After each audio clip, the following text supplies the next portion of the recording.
रंगारेड्डी ज़िले के Attapur police station के हुदूद में वाक़ सुलेमान नगर डायमंड सिटी में एक फर्नीचर वर्कशॉप के गोदाम में अचानक आग भड़क उठी। इत्तला मिलते ही मुकामी अफराद ने फौरी तौर पर अतापुर पुलिस और फायर ब्रिगेड को खबर दी। फायर ब्रिगेड के अमले ने मौके पर पहुंचकर सख्त जद्दोजहद के बाद आग पर काबू पा लिया।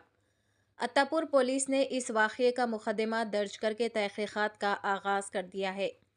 इब्तदाई इत्तलात के मुताबिक पुलिस का कहना है कि आग शॉर्ट सर्किट की वजह से लगी होने का शुबा है। चैनल को लाइक करें, शेयर करें और फॉलो ज़रूर कर लें।